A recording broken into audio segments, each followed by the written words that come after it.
Selamat pagi, siang, sore, malam teman-teman semua. Semoga selalu dalam keadaan sehat ya. Pertama-tama izinkan saya memperkenalkan diri terlebih dahulu. Perkenalkan, nama saya Safa Azalia dari Reviews Tour and Travel, dan saya akan memaparkan mengenai paket tour yang kami tawarkan, yaitu Napak Tilas Jejak Soekarno dan Inggit saat berada di Bandung. Kota Bandung sendiri merupakan ibu kota dari Jawa Barat yang diwali kotai oleh Bapak Oded Muhammad Daniel atau sapaan akrabnya yaitu Kang Oded. Kota Bandung sendiri ini berasal dari kata bendung atau bendungan karena terbendungnya sungai Citarum oleh lava Gunung Tangkuban Perahu yang lalu membentuk talaga.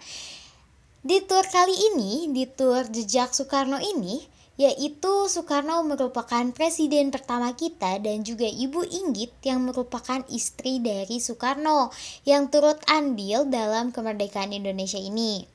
Tempat pertama yang akan kita kunjungi yaitu Inggit Garnasi Historical House. Rumah ini merupakan rumah yang dulu ditempati oleh Soekarno saat berkuliah di Technical High School Bandung atau sekarang dinamakan Institut Teknologi Bandung. Di rumah inilah Soekarno dan Inggit mulai jatuh cinta dan menikah pada tanggal 24 Maret 1923. Dan rumah ini pun menjadi saksi bisu dari perjuangan Soekarno di Bandung untuk kemerdekaan. Dimulai dari sini ia mendirikan Biro Arsitek Soekarno, lalu juga ia mendirikan Alzheimer's Study Club dengan bantuan Dr. Cipto Mangunkusumo, lalu yang terakhir ia mendirikan PNI atau Partai Nasional Indonesia dan sering mengadakan rapat di rumah ini. Lalu tempat selanjutnya yang akan kita kunjungi dalam tour ini yaitu Institut Teknologi Bandung, tempat di mana dulu Soekarno pernah berkuliah. Kampus ini dibangun pada 3 Juli 1920 oleh pemerintah kolonial Belanda. Lalu pada DIS ke-6 atau 3 Juli 1926, Institut Teknologi Bandung pertama kali melahirkan 4 insinyur orang Indonesia dan salah satunya yaitu Insinyur Soekarno, presiden pertama kita dan juga sang proklamator. Dan pada tanggal 2 Maret 1959, Insinyur Soekarno lah yang meresmikan kampus ini menjadi bernama Institut Teknologi Bandung. Tempat selanjutnya yang akan kita datangi yaitu Gedung Merdeka. Namun sebelum kita menuju ke Gedung Merdeka, kita akan melewati Hotel Priangar. Hotel ini dibangun pada tahun 1897 dengan gaya Indies Empire dan menjadi titik penting dalam sejarah kolonial Belanda di Bandung. Dan pada tahun 1929, hotel ini didesain ulang oleh C.P. Wolfswemaker dan dibantu oleh muridnya yaitu Soekarno.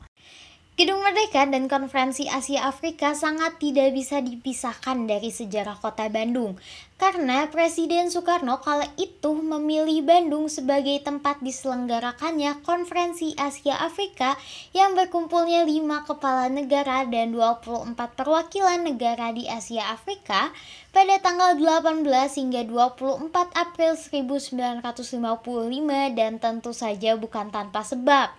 Karena Soekarno ingin menegaskan kepada dunia bahwa Bandunglah awal gerakan kemerdekaan yang dipimpinnya untuk memulai perlawanan terhadap kolonisme dan juga imperialisme. Gedung Merdeka pertama kali dibangun pada tahun 1895 dan dinamakan Societe Concordia.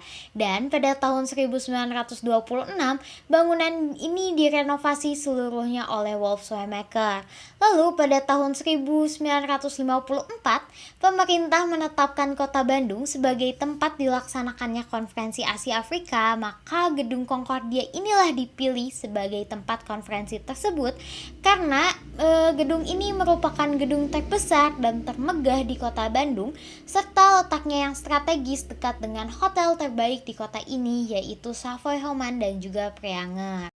Pada saat konferensi pun Soekarno menyampaikan pidatonya dan sekarang kita bisa baca dan kita juga bisa dengar rekaman suara bersemangatnya Soekarno di Museum Konferensi Asia Afrika. Di sana juga kita dapat melihat diorama dari Presiden Soekarno saat menyampaikan pidatonya dan juga ini yang tidak banyak orang tahu ya.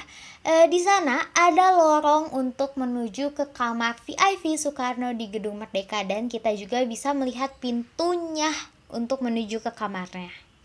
Tempat selanjutnya yang akan kita datangi yaitu Pendopo Kota Bandung.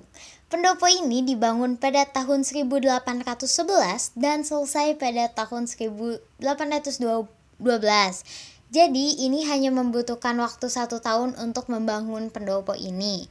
Namun pada tahun 1935 dibangunlah tempat tinggal bupati di belakang pendopo yang merupakan hasil rancangan dari Presiden Soekarno. Setelah kita makan siang di dapur Pandanwangi, kita akan melanjutkan tur kita menuju Penjara Bancai. Penjara Bancai ini menjadi bagian dari saksi bisu sejarah perjuangan rakyat Indonesia. Di penjara ini, Presiden pertama Insinyur Soekarno pernah mendekam selama 8 bulan atas tuduhan pemberontakan dan juga dijerat pasal-pasal karet Hadzai Artikelen. Dan saat itu, pada akhir Desember 1929, Soekarno yang menjabat sebagai ketua PNI dijebloskan ke penjara Bancai bersama rekan satu pergerakannya, yaitu R. Gatot Mangkopaja, Mas Kunsomadireja, dan Supardinata. Kita bisa lihat di foto ini merupakan sel yang pernah ditempati oleh Soekarno. Lalu, sel ini hanya berukuran 2,5 kali 1,5 meter dan hanya berisi kasur lipat dan juga toilet non-permanen. Nah, di ruangan yang ada di foto ini, Soekarno menyusun pidato pembelaan atau pledoi yang dibacakan pada sidang pengadilan Hindia Belanda di Gedung Lanrat atau Gedung Indonesia Menggugat. Pledoi dengan judul Indeskekaan atau Indonesia Menggugat ini pun menjadi terkenal, jadi banyak orang yang tahu. Lalu di penjara Bancai kita bisa melihat banyak pengetahuan baru tentang Indonesia Menggugat itu sendiri. Tur kita akan diakhiri di Gedung Indonesia Menggugat. Gedung Indonesia Menggugat ini merupakan awalnya tempat tinggal warga, lalu pada tahun 1917 bangunan ini beralih fungsi menjadi Lanrat atau Pengadilan Pemerintahan Kolonial Belanda. Lalu di Lanrat ini digunakan untuk mengadili para pejuang kemerdekaan. Pada saat Soekarno diadili, Soekarno memberontak dalam sidang dan melakukan pembelaan dengan judul Indonesia Menggugat.